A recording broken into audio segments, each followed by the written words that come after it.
Hello दोस्तों। कहानी शुरू करने से पहले अगर आपने हमारे चैनल को सब्सक्राइब नहीं किया तो सब्सक्राइब कर लीजिए और बेल आइकन दबा दीजिए। इससे हमारी हर वीडियो की नोटिफिकेशन सबसे पहले पहुंचेगी आप तक। इस फिल्म की शुरुआत होती है और शुरुआत में हम एक रिच बिजनेसमैन को बाहर जाते हुए देखते हैं। फिलहाल वो गर्मियों की छुट्टियां बिताने बाहर जा रहा है। वो अपने 15 साल के बेटे फिल से गुड बाय बोलता है और कहता है कि वो अपना ध्यान रखे। ये बिजनेसमैन जाने से पहले अपने बेटे को अब उसके घर में छोड़ गया है, पर यहाँ इस घर में उसके बेटे के साथ साथ एक हाउसकीपर है निकोल और साथ में इनका ड्राइवर है लेस्टर। फिल का एक हम उम्र दोस्त है शर्मन। शर्मन और फिल अक्सर लड़कियों को छुप छुप कर देखते रहते हैं। जब पार्टी चल रही होती तब ये कैमरा लेके पहुँचते हैं और यहाँ लड़कियों पर स्पाई करते हैं। जब भी इन्हें मौका मिलता है ये खिड़की से लड़कियों को कपड़े उतारते हुए देखते हैं। एक बार जब ये दोनों ऐसा कर रहे हैं तब ये बारी बारी से अपनी पोजीशन बदलते हैं। एक नीचे झुकता है जबकि दूसरा ऊपर चढ़कर खिड़की से दिखता है। इसके बाद ऊपर वाला नीचे आता है, फिर नीचे वाला उस पर चढ़कर खिड़की से दिखता है। इतने में यहाँ निकोल आ जाती है। निकोल फिल से कहती है कि उससे ये सब नहीं करना चाहिए। इन दोनों दोस्तों को जब भी मौका मिलता है तब वो निकोल को भी इसी तरह देखते हैं। वो खिड़की से निकोल को कपड़े बदलते हुए देखते हैं। एक रात निकोल को ये रियलाइज़ होता है कि कोई उसे देख रहा है। वो लाइट ऑफ कर देती है। अब फिल निकोल को लेकर काफ़ी इन्फेचुएटेड हो गया है। एक रात निकोल फिल को ऐसा करते हुए देख लेती है। वो फिल को अपने घर में बुलाती है। फिल यहाँ आता है। निकोल उसे कहती है कि दरवाज़ा बंद कर दो। फिल को समझ नहीं आ रहा कि दरवाज़ा बंद करके बाहर जाना है या अंदर रहना है।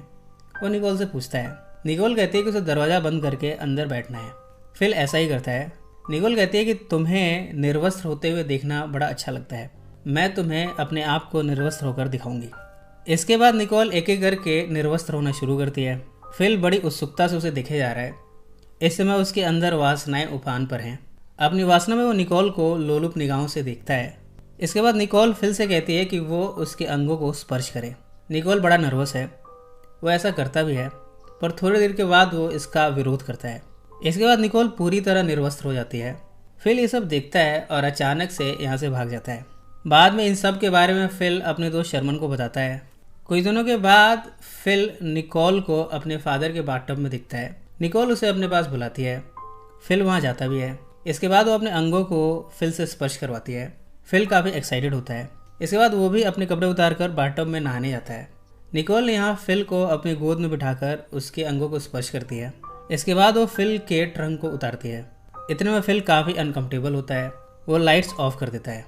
इसके बाद जब दोनों करीब आते हैं तब फिल डर जाता है। वो यहाँ से भागने लगता है। जाते हुए निकोल फिल को रुकती है। वो उससे गुड नाइट किस चाहती है। इसके बहाने वो फिल को किस करना शुरू करती है। फिल यहाँ से भाग जाता है। इसके बारे में जब वो अपने दोस्त शर्मन को बता रहा है तब शर्मन कहता है कि निकोल कोई वेश्या है। फिल कहता है कि नहीं नहीं ऐसा नहीं है, निकोल उसे पसंद करती है इसलिए उसने ऐसा किया। यहाँ शर्मन कहता है कि फिल को निकोल से प्यार हो गया है। इसके बाद निकोल और फिल डेट पर निकले हैं। दोनों मूवी थिएटर जाते हैं। फिल्म देखने के बाद जब ये वापस आ रहे हैं तब कार में दोनों एक दूसरे के साथ किस करते हैं। इनका ड्राइवर लेस्टर इन्हें गौर से देखता है। एक रात फिल निकोल के कमरे में है। यहाँ निकोल फिल से हम बिस्तर होने की इच्छा जाहिर करती है। फिल इसके लिए तैयार हो जाता है, पर वो कहता है कि वो निकोल की बड़ी रिस्पेक्ट करता है। वो उससे शादी करना चाहता है। निकोल कहती है कि ये नहीं हो सकता क्योंकि शादी करने के लिए दो लोगों के बीच प्यार होना ज़रूरी है। यहाँ फिल कहता है कि वो निकोल से प्यार करता है। निकोल शादी से इनकार कर देती है। फिल इस पर गुस्सा होता है और निकोल से कहता है तुम सिर्फ मेरा इस्तेमाल करना चाहती हो, तुम्हें मुझे यूज़ करने में मज़ा आता है। इसके बाद वो गुस्से में चला जाता है। निकोल यहाँ अपसेट होती है। कुछ दिनों के बाद फिल खुद ही आकर निकोल से माफ़ी मांगता है। वो कहता है कि उसका बिहेवियर बड़ा रूड था। निकोल यहाँ उसे माफ़ भी कर देती है। वो कहती है क्यों ना इन दोनों को डेट पर जाना चाहिए। इसके बाद अब फिल डेट पर जाने की तैयारी कर रहा है। वो बड़ा एक्साइटेड है। एक्साइटमेंट में वो अपनी दाढ़ी बनाने जाता है, जबकि उसे कुछ भी दाढ़ी आई नहीं है। दाढ़ी तो बनती नहीं, पर वो अपने चेहरे को काट बैठता है। उसके चेहरे पे बहुत सारे कट मार्क्स हैं। इधर निकोल भी बड़ी एक्साइटेड है। वो तरह तरह के कपड़े ट्राई करती है और फाइनली एक चमकीले तरह के कपड़े पहनकर वो फिल के साथ डेट पर निकली है। डेट में रेस्टोरेंट में बैठे हैं। यहाँ ये ऑर्डर करने के बाद एक दूसरे को किस करते हैं। टेबल के नीचे दोनों अश्लील क्रियाएं करते हैं। यहाँ निकोल अपने प्राइवेट पार्ट्स के कपड़ों को उतार देती है। फिल इसे काफ़ी इंजॉय करता है। घर आने के बाद निकोल फिल को अपने बेडरूम में इनवाइट करती है। यहाँ दोनों एक दूसरे के करीब आते हैं और यहाँ दोनों में जिस्मानी संबंध बनता है। दोनों हम बिस्तर होते हुए एक दूसरे से अपने प्यार का इजहार करते हैं। पर इसी दौरान फिल ये नोटिस करता है कि निकोल बेहोश हो गई है, उसकी बॉडी में कोई मूवमेंट नहीं हो रही। वो डर जाता है, उसे लगता है कि निकोल मर गई। वो बाहर आता है, लेस्टर को बुलाता है। लेस्टर कहता है कि ऐसा कुछ भी नहीं हुआ होगा, पर फिल के ज़िद पर वो निकोल के बेडरूम में जाता है। वो देखता है कि वाकई में निकोल मर चुकी है। लेस्टर पुलिस को फ़ोन लगाने जाता है। फिल डर जाता है, वो लेस्टर को रोकता है। इसके बाद ये प्लानिंग बनाते हैं निकोल की बॉडी को गाड़ने के लिए। लेस्टर यहाँ फिल से कहता है कि उसे गड्ढा खोदना होगा। फिल यहाँ पर गड्ढा खोदता है। इसके बाद ये निकोल की बॉडी को यहाँ गाड़ देते हैं। फिल उसकी कब्र पर फूल लगाता है। अगली सुबह फिल दौड़ता हुआ आकर देखता है कि गड्ढा तो खाली है, यानी निकोल की बॉडी गायब है। वो इस बारे में लेस्टर से कहता है। इतने में खिड़की से इन्हें बाहर से कोई नोट थमाता है। इस नोट में लिखा है कि उसे $10,000 चाहिए, वरना वो निकोल के मरने के बारे में पुलिस को बता देगा। ये सब पढ़कर फिल डर गया है। लेस्टर उसे कहता है कि उसे $10,000 अरेंज कर देने चाहिए। इसके बाद फिल अपने फादर की ड्रॉर को खोलता है और यहाँ से $10,000 निकालता है। शाम को हम देखते हैं कि निकोल लेस्टर के कमरे में है। लेस्टर निकोल को डांटता है। वो कहता है कि अभी जब सारा काम खत्म हो जाएगा उसके बाद ही तुम किसी के सामने आना, अभी तुम्हें छुप के रहना होगा। यहाँ निकोल कहती है कि वो छिप छिप के थक चुकी है। बातों बातों में वो ये भी बताती है कि वो 15 साल के बच्चे को हर्ट नहीं करना चाहती, वो उससे प्यार करती है। ये सब सुनकर लेस्टर काफ़ी गुस्सा हुआ है। उसे डर लग रहा है कि कहीं उसकी प्लानिंग पर पानी न फिर जाए। वो निकोल पर हावी होता है। इसके बाद निकोल फिल के सामने अपने आप को जाहिर करती है।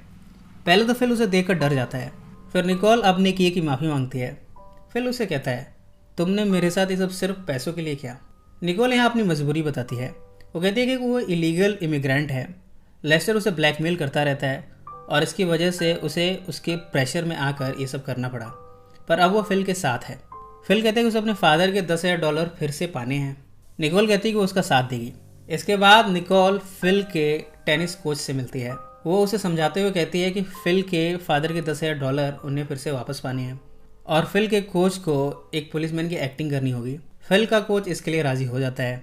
इसके बाद फिल का कोच पुलिसमैन बनकर लेस्टर के पास पहुंचा है। उस लेस्टर से पूछता है कि आखिर निकोल कहाँ गायब हुई। लेस्टर के पास इन सवालों के जवाब नहीं, वो गोलमोल जवाब देता है। यहाँ फिल का कोच घर की तलाशी लेता है और लेस्टर को वार्न करता है कि अगर निकोल नहीं मिली तब लेस्टर को जेल हो सकती है। लेस्टर भी निकोल को पता लगाने की बहुत कोशिशें करता है, पर अब निकोल गायब है। लेस्टर को लगने लगा है कि उसे अब अपनी ज़िंदगी जेल में बितानी पड़ेगी, इसलिए वो $10,000 लेकर भागने की कोशिश करता है, पर इतने में वो पकड़ा जाता है। निकोल और फिल इन पैसों को लेकर वापस फिल के फादर के ड्रॉर में रख देते हैं। पहले तो उनका इरादा लेस्टर को फिल के फादर के सामने एक्सपोज करने का था, पर इन सब में यहाँ पर डील होती है।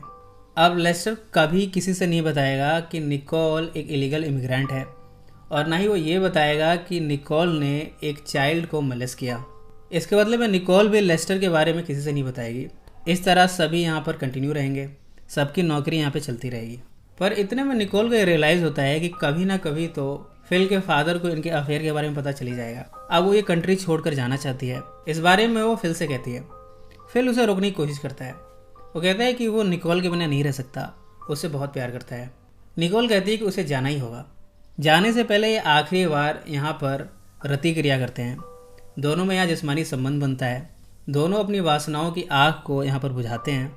इसके बाद निकोल फिल को छोड़कर चली जाती है। इन सब में फिल के गर्मी की छुट्टियाँ ख़त्म हो गई है और वह अपने स्कूल वापस लौटा है। स्कूल में टीचर उसे देख कर कहते हैं कि अब फिल काफ़ी बदल गया है। फिल अपने टीचर से कहता है, मैं आपको थैंक यू बोलना चाहता हूँ कि आपने मुझे बताया कि मुझे किन लड़कियों को डेट करना चाहिए। अब मैं उन्हीं लड़कियों को डेट करता हूँ जो मेरे लिए वाजिब हैं। इसके बाद वो अपने टीचर को ये डेट के लिए इनवाइट करता है। उसकी टीचर हाँ कर देती है। फिल इन सब पर बड़ा खुश हुआ है। अब उसके चेहरे पर स्माइल है कि वो अपने लिए वाजिब लड़कियों के साथ डेट कर पा रहा है। यानी उसे खुशी है कि वो अपनी उम्र से बड़ी लड़कियों के साथ डेट पर जाता है और उनके साथ संबंध बनाता है। उसकी इसी खुशी के साथ ये फिल्म समाप्त हो जाती है।